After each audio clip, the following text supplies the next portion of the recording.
Hello to Craft. I'm here with former head developer Native the Elf. Today we'll be explaining Anthos itself and what features it has to offer you. As some of you may or may not know, he has put a lot of thought into making Anthos to be an extremely efficient map for new players and veterans alike.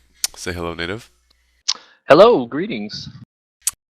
And so to start us off, our first question is, with a new map comes a new spawn. What can you expect from this map spawning features and the Cloud Temple? Well, spawn isn't in the middle of the map anymore.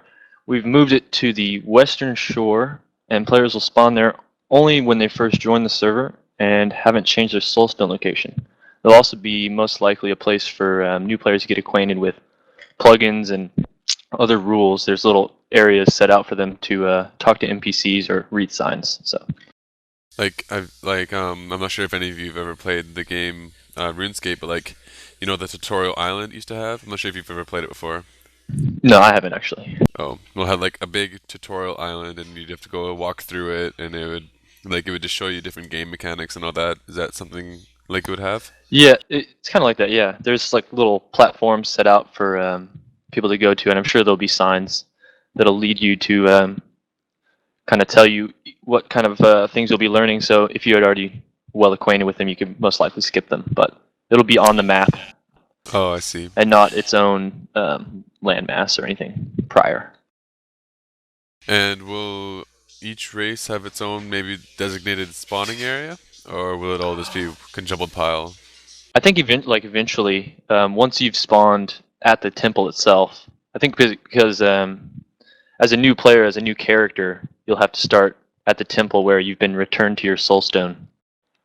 So it's kind of important to start there. But once you've set your soulstone at a racial capital, you'll definitely spawn there. And they'll probably have little monk temples at each capital as well. Yeah. Well, moving on, in Ascalon, there was definitely a lack of a main road, and whatever ages players here are watching, they must remember the King's Road and how Hmm. RP it brought. Can we expect something like that back again? Yeah, absolutely. Having a main road was like the leading cause for the shape of this new map. When I world painted it, I had the main road in mind the whole time, and we're definitely going to have one, and there is one. It goes from north to south, and it's going to be really great just to see everybody, bustling again, running down the road, and Give some more lots of bandit RP. RP. Yeah. Uh, And does this road have a name yet, or can you not divulge that information? it does, but yeah, it's the Anthos Highway is the name, and it's pretty awesome. I see. I Hopefully see. to encourage highwaymen and all that. Yeah. Hopefully. Well, moving on. The staff seems to be often talking about how gonna try to preserve this map, and so we don't destroy it and have to move in like a year, another year again, like Aegis and Hmm. Aslan. Do we have different options for gaining resources and mining and all that stuff? Yeah, absolutely. There's what we decided to do was make mines multiversed firstly, so that when you step into the mine, it teleports you off to a distant area. It'll feel like you're in the same mine because it'll be underground, and you Yeah. you actually won't be able to mine up to the surface, but you can walk back out the mine from the entrance. But the key point of these new mines is that there's going to be mine for every resource. So you'll have to travel to go get iron or gold or lapis, and the areas of land nearby will become valuable because they're close to those mines. So there'll probably be 10 to 15 different mines, and they're all themed on the resource. So there'll be lots of traveling and adventuring to make sure that you can kind of find these footholds that allow your guild or your faction to harvest, certain bits.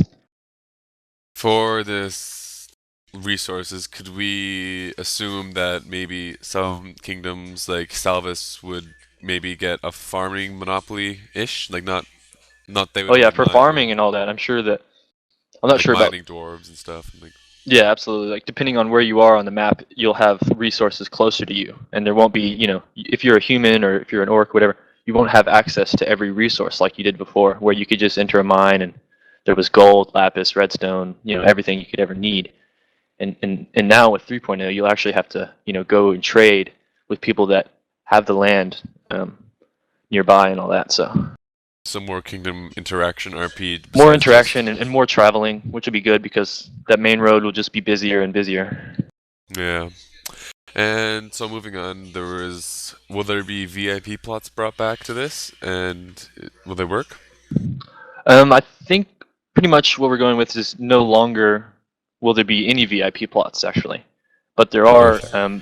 little pockets of land all around the map that will be free to own, free to build upon, and based on what the GM team has said, it would be they would open up at certain times and they'll be hidden even, and that you might walk onto a free land plot and it'll indicate whether or not it's free to build on with a region flag, and they're all made with polygon regions so that no longer will the players have to build in these boxy fortresses, and they'll have 20 sides to them, so you can really Yeah. make organic structures and really adhere to what the land has given you. So I think it'll be a lot more free to the people who actually get land, but this new map is a bit smaller, so Yeah. they'll be more valuable even. So it's good. For this map, could you divulge like what sides of this map the kingdoms are going to be? Like, will the humans be the northern, all again like Aegis?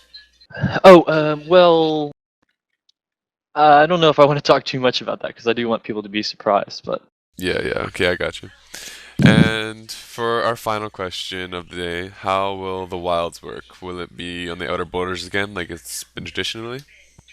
well, this is what I'm really excited about, is that the Wilds is actually its own continent, so that there's a really clear border between, if you're on the mainland or if you're in the Wilds. So now, if you travel to the Wilds, you're in the Wilds, and you're so far off the mainland on its own landmass that um, it really feels like a total different atmosphere. It's completely lawless and completely free to build on, and I Like the think it'll probably Badlands? see some, yeah, like the Oh, Badlands. It'll be really, really neat. And I'm pretty sure they're going to put, or there is already, certain resources there, so that maybe if on the mainland you're having trouble getting gold because maybe the orcs have had a surplus on the gold and they protect their gold, you can travel to the wilds and try to fight for that. could there be a chance for hidden items there, like enchantment books or enchanted swords or something like that? I would hope, yeah, I think so. That would definitely be the place for it because it's easily the most dangerous, or more dangerous than most of the land on the mainland. So, Could it be something somewhat like the Verge in Aegis? yeah, I suspect that there will be many a creature crawling all over that place. So, it'll be for the tough and the hardy. For all you who don't know what the Verge is in Aegis, there was a little portal by the Cloud Temple where you can go into it and it would take you to like a new area kind of, and like there it would be like the Spider Temple and there would just be mobs everywhere. It's crazy. Yeah, it was mayhem. Yeah. Good mayhem. Oh, that's all for the questions that I have compiled up for you. Do you have anything else you would like to add? Only that I hope that everyone uses this opportunity on this new map and all these new features to the fullest extent, and to remember that we're all here for theater and cooperative roleplay, working together to create a story. You can't exactly write a story with a couple hundred people when everyone's butting heads. So just remember Yeah. that and have fun. Well, that's all from here today, guys. Thank you for watching, and remember to like Facebook and follow Twitter for all the more information that you're going to get from this. And that's all. Say goodbye, Native. See ya. See you guys.